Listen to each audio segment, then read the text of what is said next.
Welcome to Talk of the Bay, KSQD's local talk program brought to you every weekday at 5 p.m.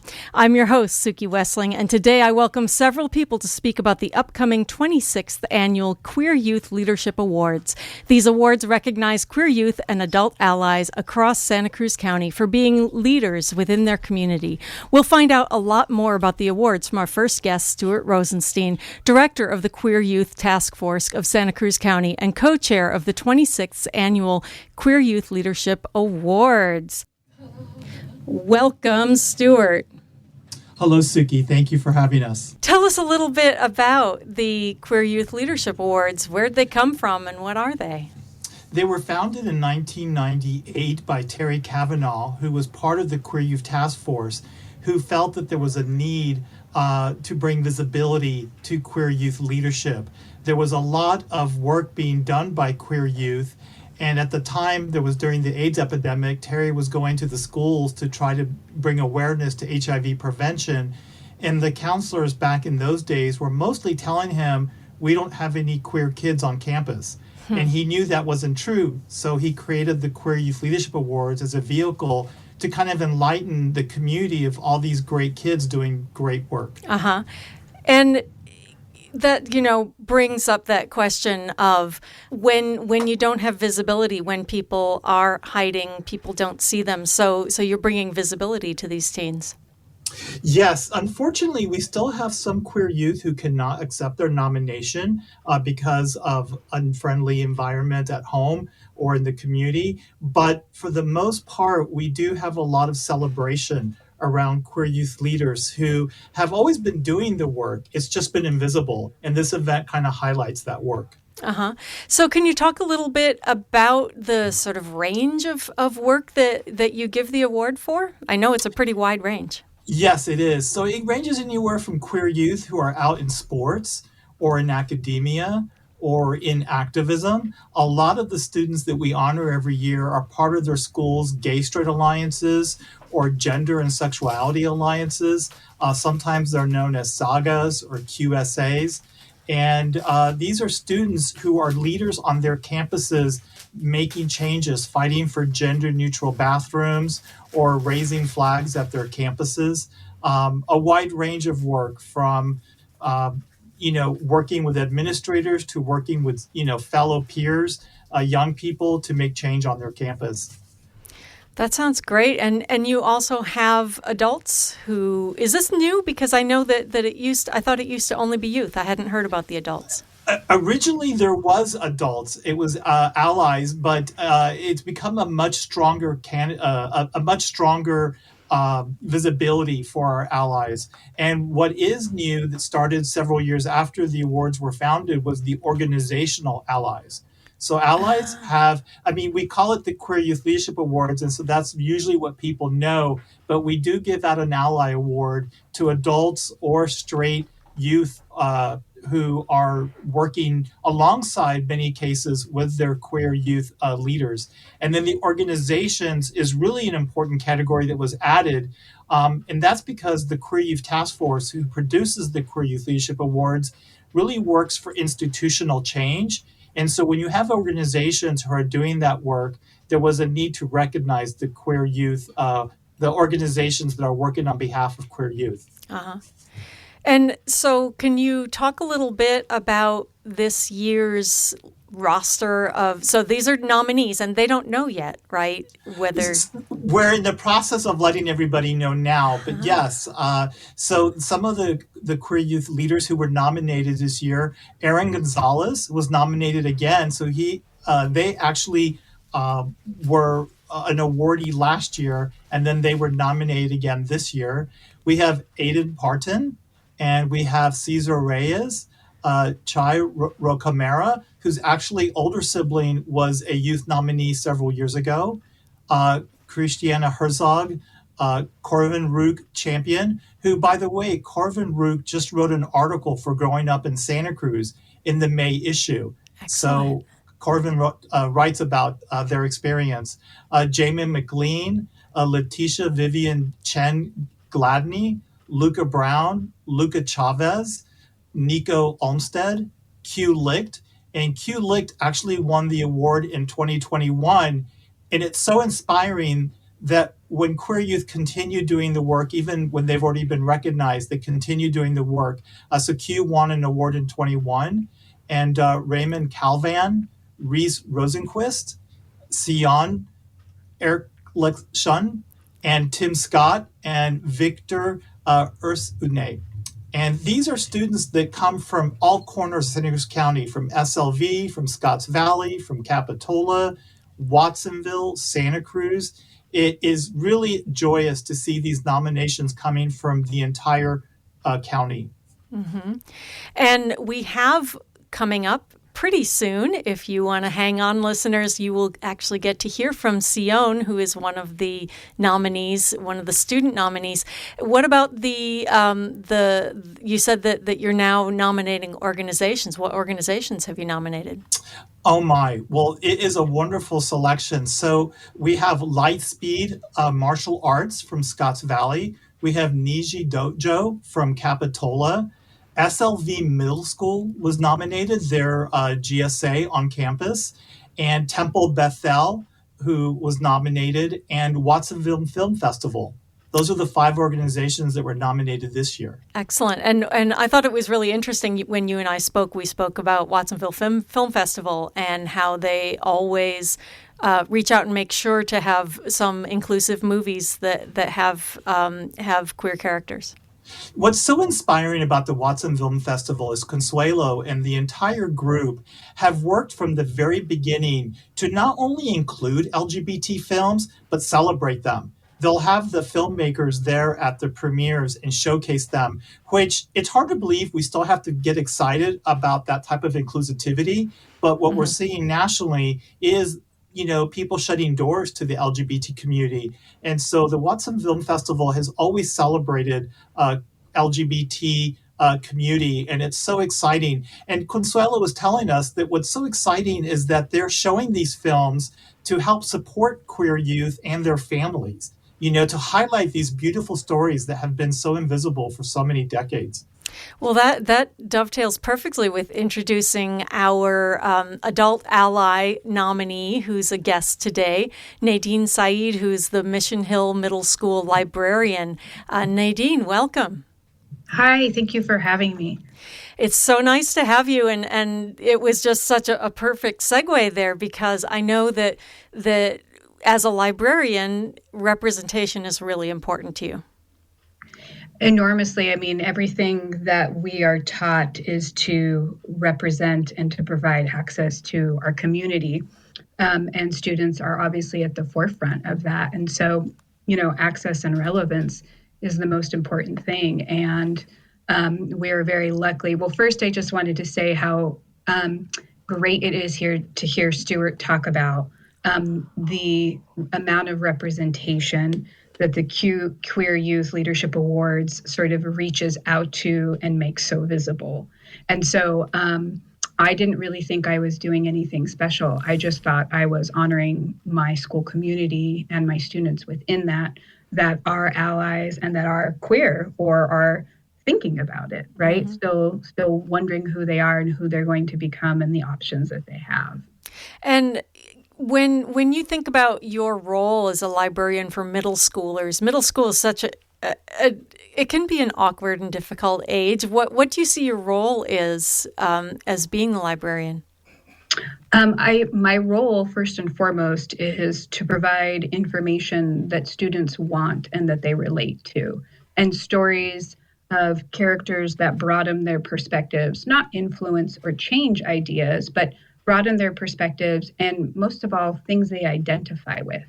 So, queer people, people of color, we're all a part of this world, and therefore our libraries, or my library specifically, we want to represent those things, because that's how we learn how to persevere. That's how we learn to widen our view and tolerate and empathize with others, and to know that there's much more to what is happening right in this moment and how we're feeling, which is often how middle schoolers feel, right?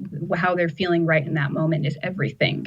But that isn't what life is all about. It's knowing that there's so much more out there. And so for me, it's important to have material in our libraries that allow students to sort of go into those worlds, access those worlds, and also to get models from those stories. Stuart mentioned unfriendly family environments. I grew up in a very conservative Middle Eastern religious environment where it was absolutely not tolerated to have a friend or to even think ideas of being queer or associated with that.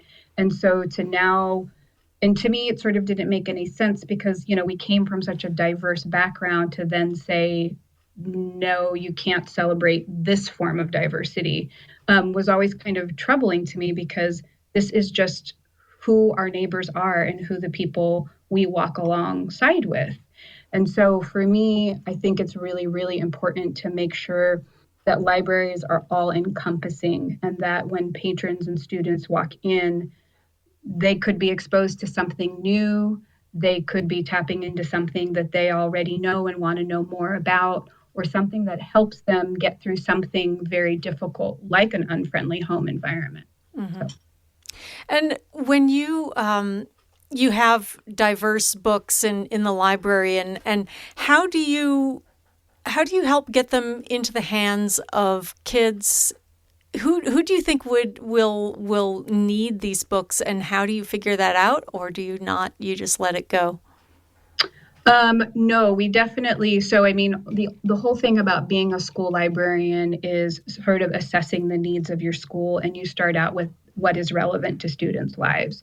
So content is a big part of that, but really what's the student interest? And so, the publishers that we follow, the feeds that we follow, social media is a really good tool for librarians to come, for freedom of expression. So things that are being removed from libraries can still be seen on social media, and you can find out more things about them. And so you sort of get the vibe of what your students are interested in.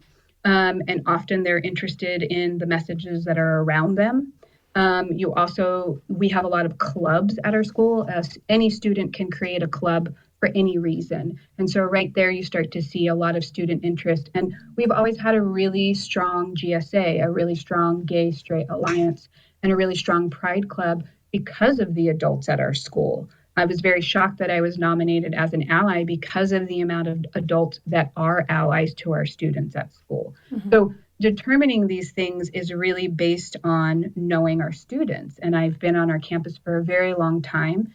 And I came after a librarian before me who taught me quite a bit about understanding our students, because that is what teaching is. You have to know who you're teaching and who you're supporting. And so there's a lot of elements that go into determining books. And you really have to, I'm happy to say that it is currently popular to be queer, both positively and negatively. Uh-huh. But when you're shopping for materials, you do need to be careful, because I would say right now, so many books are being published that make, queer very fashionable, which is very helpful in many, many ways. But at the same time, lots of things that are not helpful also slip in. Uh-huh. So you do have to read and be aware. And I pay attention to posts and bias and things like that. And I try really hard to celebrate authors that are being removed from libraries for, to me, no apparent reason, because they've written really good books mm-hmm. that everybody should hear. And so I think that all of those things combined, plus having support from the adults in the administration and organizations like the QYLA, are enormous in determining what we provide for our students and where we get the resources from, and to advocate for those resources. Well, wonderful. And I have one last question for you, which is, what's the best queer-themed book that you have stocked in the library this year? The one, your personal favorite? I love Heartstopper. I haven't read that one. Yeah, well, it's a graphic novel, and they made a yearbook, and they just wrote a telenova.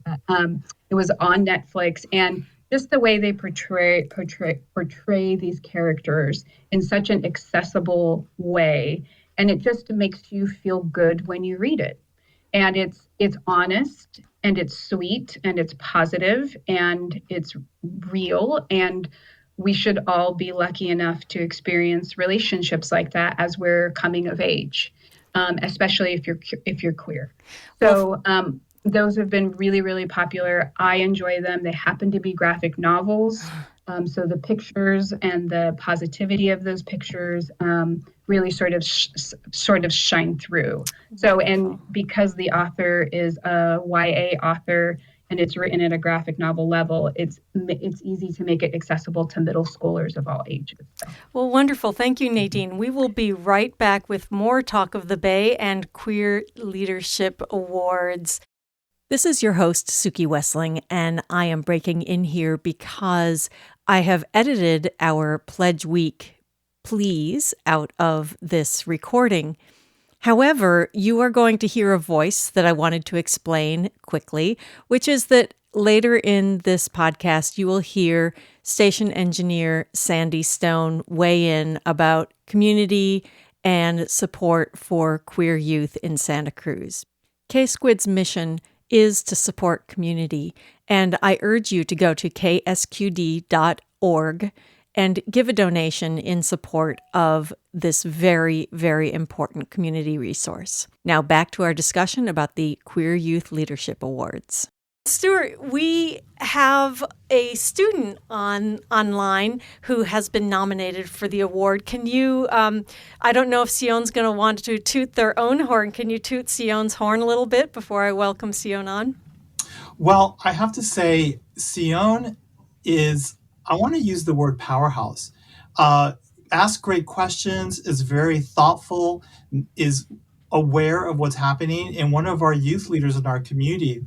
And what I know about Sion is that they're on the Queer and Trans Youth Council, and they're a student at Delta, and they really are doing some really incredible work in the community. But I think I'm going to let Sion talk about the work that they're doing and what they're most proud of. Okay, well, welcome Sion Erkiletian to the show.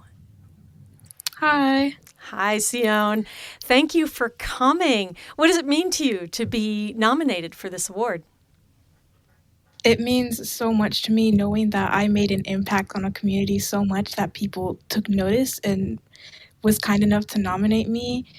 And it really motivated me to do more in the community, not just what I was working on the Queer and Trans Youth Council, but outside of that, because I'm not going to be on that council forever. So I really want to work outside of that and go higher up so that I can make a difference, not just in Santa Cruz County, but maybe all over the country. And I have really high hopes for where this country is going. When it might seem kind of hopeless right now, but I do think that communities are going to come together and really fight for rights of people. I love hearing that, Sion, what you said about being hopeful. And can you talk a little bit more about that? Because I think that adults need to hear this message, because so many adults that I know are really being fixated on a lot of negative, but most of the young people I know are hopeful. Where do you get that hope? I really get that hope from COVID-19, because I was so hopeless at the beginning of COVID. It really felt like the world was ending, but now it's like you don't really hear anyone talking about it anymore. It's just something in the past. And that's what I try to apply with what's going on, especially with the anti-trans legislations going on in the United States right now. It can feel really hopeless, and it can even be bad for the human psyche, just knowing that so much hate is going on right now. But you need to really, I think it's also important to not only focus on that and what you can do, but also focus on the positive stuff that's going on and how to add on to that positive stuff. Mm-hmm. So what are some of the positive things that you see happening either nationally or locally? I mostly see it locally. It's definitely something that I experience on a day-to-day basis, where it's just the simple act of respecting people is just the highest form of positivity, because you can believe what you believe and think what you think, but the highest form of positivity is just pushing that aside and respecting the person in front of you. And that is definitely something I see a lot in Santa Cruz County. Mm-hmm. Just a lot of people with respect towards people, and I highly appreciate that. And I am so lucky to live in a place where people respect each other. And I know that some people aren't that lucky. And I just really hope that they find their people that can love them for who they are, no matter what they believe. Mm-hmm.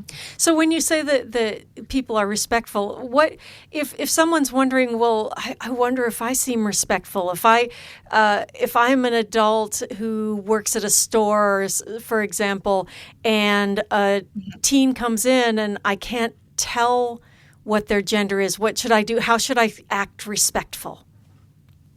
Of course, I think that's actually a great question. So for me, when someone's respectful, it's not just, even when they do mess up on my pronouns or my gender, it's them not making a big deal out of it and just correcting them. Because there's this thing about making a big deal out of it that just makes my whole identity a big deal. Mm-hmm. So I think really the most respectful thing is to just correct yourself and then move on. And when you're unsure about someone's identity, all you have to do is just ask, how do you identify? What pronouns do you want me to use? Are you okay if I use this adjective or this pronoun on you? What do you want me to call you? It's people really do overthink it a lot, and especially people who are not really aware of the LGBTQ community, but people have to understand that we are people as well, and we understand that everyone makes mistakes. Mm-hmm. I can't speak for everyone, but I know that I do not get offended when someone mistakes my pronouns, as long as they're aware of the mistake. And even if they aren't, I correct them, because I think also respecting yourself is respecting other people around you. That's really beautiful. I'm going to tell you that Sandy just gave a silent cheer on the other side of the microphone. Do you want to respond to that, Sandy? Yeah, I think that's terrific. I think that's a great way to put it. And you're talking about job number one, which is respecting yourself and finding your voice. And once you do that, nothing can stop you. Mm-hmm, for sure. Wonderful. So Sion, when you look at I guess you haven't seen the awards list, the nominees list, but you're in there with a lot of people who have done really cool stuff. Tell me something about what makes you proud about the local teens that you know.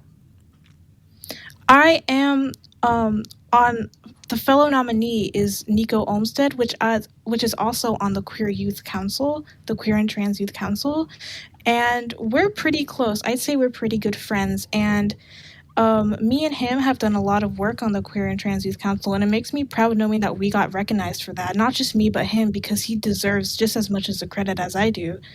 And I haven't really seen the nominee list, and I don't know if anyone else I know was on there, and I really hope that I get to look at that soon, because I've been really busy lately. Well, I think you'll be able. It's being released tomorrow, I think Stuart said. So you'll definitely be able to see the full list tomorrow. And for those of you who are listening, this is KSQD, KSQD 90.7, and we are talking about the Queer Youth Leadership Awards with nominee Sion Erkiletian and the director of the Queer Youth Task Force, Stuart Rosenstein. So, Stuart, do you have anything you would like to ask Sion before we go back to you? I have just grown to really respect Sion, and I guess I do have a question. Who is or was your inspiration? Oof, that's such a good question. And you know what? People ask me this all the time, and I never have just one answer. It's always a bunch of different experiences, not only people, but experiences, and experiences that other people have had. And I think my main inspiration is definitely from when I was little and growing up in an environment where I did not feel safe with myself. And I want not my youth, but the younger youth, the ones that are just maybe in middle school or in elementary school, to feel safe with questioning themselves. Because society really puts a taboo on questioning yourself, because you should know who you are your whole life, is what I was taught. And I want people to know that it's okay to not know. and that it's okay to question. So my inspiration is just making a community that is welcoming and is warm and is safe to everyone. And I really want to make a change and a difference for people like me who were just really struggling and didn't feel safe. That's wonderful, wonderful, Sion. It was really great to talk to you. I want to ask you one last question, which is if a young person younger than you is listening to this and they're afraid to advocate for themselves, could you send them a message of encouragement? Yes, I can. Just know that you're not only advocating for yourself, but you're advocating for everyone around you who may not be educated in what you know, or even yourself. If you want to get educated, advocate for yourself too. You really, I don't know how to put this into words. It's okay not to know. And in fact, not knowing is a part of the journey that you have within yourself. Whether you're straight, gay, lesbian, trans, not knowing is how we learn about ourselves, because that makes us think about ourselves. It makes us have an internal conflict, and how we solve that conflict says a lot about ourselves. So people need to learn that it's okay to not understand certain parts about yourself, and that isn't the end of the world. Well, thank you so much, Sion, and good luck and the awards ceremony. Stuart, tell us when the awards ceremony is. So the awards are going to be, the 26th Annual Queer Youth Leadership Awards are going to be on Saturday, May 13th, and it's going to be at New Brighton Middle School. The founders of the Queer Youth Awards actually started the idea of rotating the awards around the county to make sure that each community has a chance to celebrate their queer youth. So the first one was a small little restaurant in downtown Santa Cruz. The second one was in a tent at the YWCA in Watsonville. Then it was at the Coconut Grove. And then for the last 15, 20 years, it's been rotating schools. And so it's going to be at New Brighton Middle School. And this is like the third or fourth time that we've been back. And the leadership at the school district, Soquel Union Elementary School District, has kind of rolled out the red carpet for us, and the principal and the teachers. And I want to give a shout out to the New Brighton Middle School Queer Straight Alliance. They've come up with all the decoration ideas. They wrote the theme for this year, which is actually the theme for this year is queer and peace in the queer. I'm sorry, I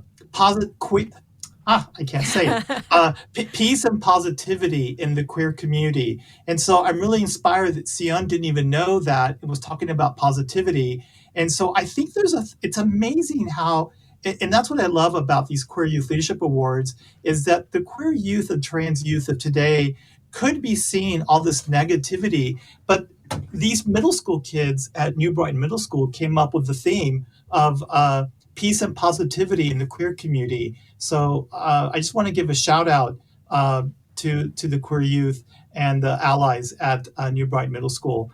It's going to be from 5:30 to 8 p.m. It starts off with a resource fair at 5:30 p.m. Then we have a catered buffet dinner from 6 to 7 by De La Comena food in Watsonville. They've been serving our food now, I want to say almost 10 years. And it's just delicious. And everyone seems to love it. So we keep inviting them back. And then from 7 to 8:30, we have an awards ceremony. And we're going to have a musical number as an opening. We're going to have our traditional video montages that are being produced by the Watsonville Video Academy. We're going to have lovely photos provided by Rebecca Stark, who's been our photographer for many years. And it's going to be a lovely celebration. All right. And so give your website before we take our next break here. Yes, QYLA.org. QYLA.org. Excellent. We will be returning right in a few minutes with more Talk of the Bay. Sandy, I wanted to talk to you about how you would connect KSQD to the question of support and queer youth that we're talking about today. Well, the fact that we're interviewing queer youth right now in a positive light is already a very, very encouraging thing. There's a lot of noise these days about the attacks upon trans people, particularly on trans youth. There's also another side to that story, which is trans youth are fighting back through legal organizations, through the ACLU, through local community support, and we're actually figuring out how to win. And that's tricky, but we can do it. And media make their money. Conventional media make their money by talking about disaster. Mm-hmm. So you hear a lot about how bad things are. Yeah. Right. So let's hear a little about how good things are, because they are also pretty good. If you look back over the last 30 years, 60 years, you see what happens is support goes in cycles. We take 10 steps forward and we take 5 steps back, but we're still 5 steps ahead. And that's where we are right now. We made our 10 steps forward in the last 30 years. Now, for better or worse, we're going to get 5 steps back. But we're still 5 steps ahead of where we were. And the next time around, we'll get 5 steps ahead again. We're speaking with the upcoming Queer Youth Leadership Awards, about the upcoming Queer Youth Leadership Awards, with Stuart Rosenstein, Director of the Queer Youth Task Force of Santa Cruz County and co-chair of the 26th Annual Queer Youth Leadership Awards. Are you still there, Stuart? Yes, I am. And I love what y'all are talking about. And I love what Sandy said, and Suki as well. I have to, can I do my own little pledge? Yeah, go for it. So I just want to say that having stations like this, it really matters for local families who are listening to this while they're driving home or when they're at the kitchen table. And it really helps us to get the word out to families, because often, at least around the LGBT issue with youth, parents or grandparents or guardians just find out that their kids are coming out to them. And I often hear from queer youth that they get their information when they come out to a straight person who will say, oh, I just heard this show about blah, blah, blah. Have you checked out blah, blah, blah? And so I think shows like yours really serve an important community need. So I just want to give my own little plug and say thank you for doing these shows and helping educate all of us on the issues at a local level. So thank you. You're welcome. And we're happy to have you, because one of the things that community radio does is we try to paint a picture of the whole community. And you've hinted at it, but I really want to go into this because I think a lot of our listeners probably have this idea that, liberal Santa Cruz, there's, everybody's so accepting and supportive. What are some of the things that the youth that you work with are facing at home and at school that these youth leaders are helping to improve? Well, you've hitched on the third rail. This is really hard. So Santa Cruz County has a rich and beautiful history of voting the right way with Prop 22 and Prop 8.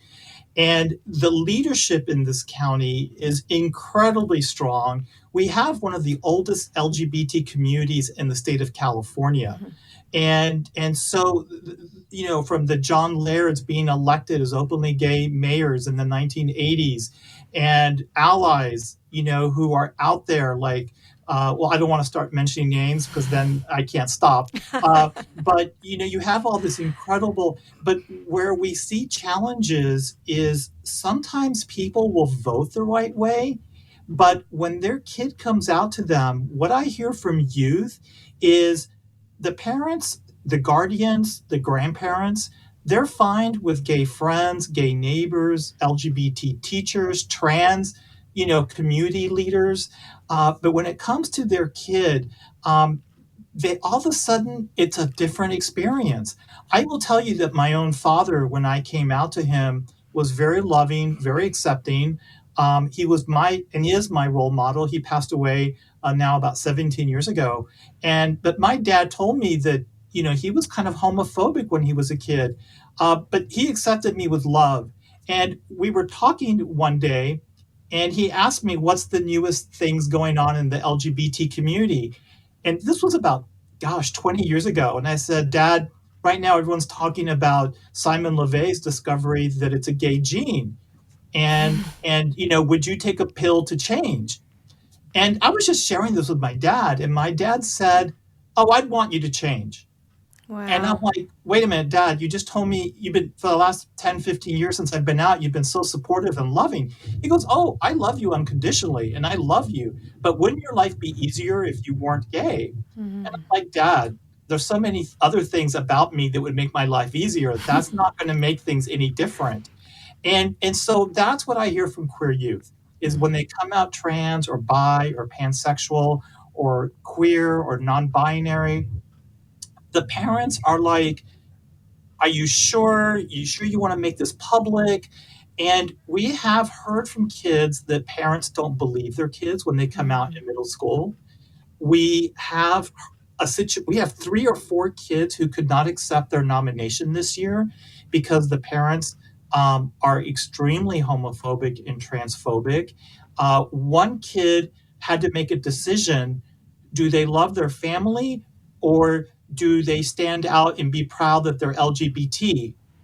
On one hand, they're a high school student and they have to live under the house, and they're providing their shelter. And so these kids are having, in Santa Cruz, progressive Santa Cruz, and this is a story that happened of a student in Santa Cruz, where this kid had to make a decision of like, do I pick my family or do I pick coming out? Yeah. And he just didn't feel comfortable accepting his nomination. So we have teachers who misgender students. And, Sion spoke so powerfully about if you make a mistake, but these are teachers who are not making mistakes, and they know better. And yet we have tons of teachers that are awesome. In fact, I would like to share the list of the ally nominees. Sure. Is that okay if I Go can do for it. that? So I mentioned the queer youth and I mentioned the organizations, but Andrea Givens is a 4th grade teacher. Greg O'Mara is the principal at Soquel High School. Jessa Kirk is a teacher at Kirby. Kendra Kinnegard is a drama teacher at Scotts Valley. Chris Kiefer is a tutor for students. Lauren Burke is a student at Pajaro Valley High School. Marilee Robinson, who's on the board of the Diversity Center. Matt Salisbury, who runs Lightspeed Martial Arts in Scotts Valley. And Moriel Mama Real, who is on the board of PVUSD.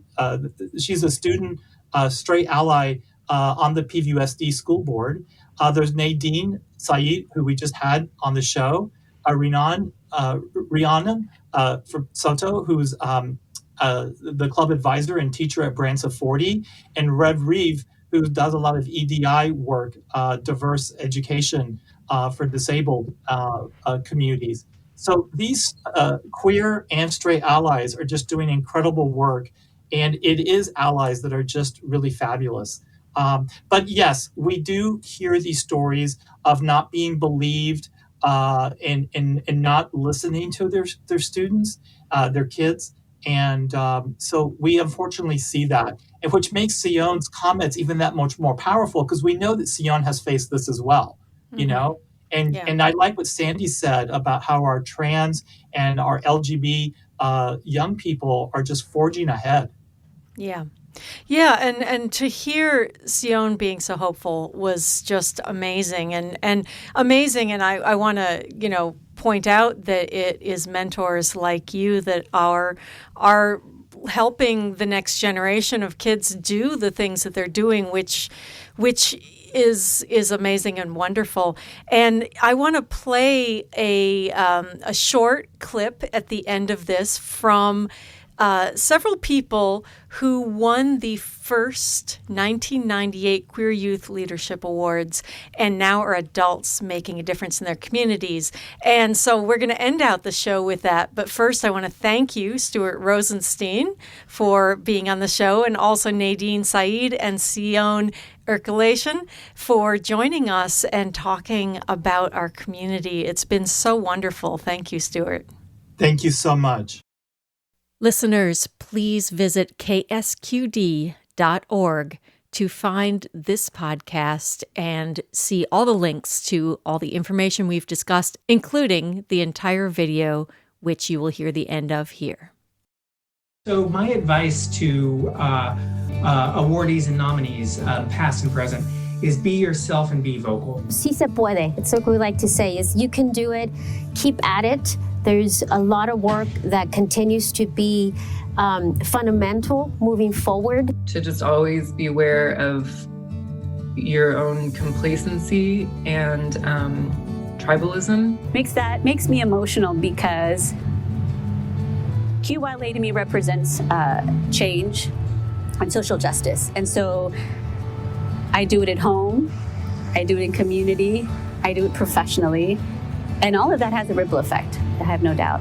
It's hard as a young person to go against all the systems around you and institutions. And so, thank you for your service. Please keep at it and know that you're supported. It might not be folks telling you all the time, but in concept, the community's here for you.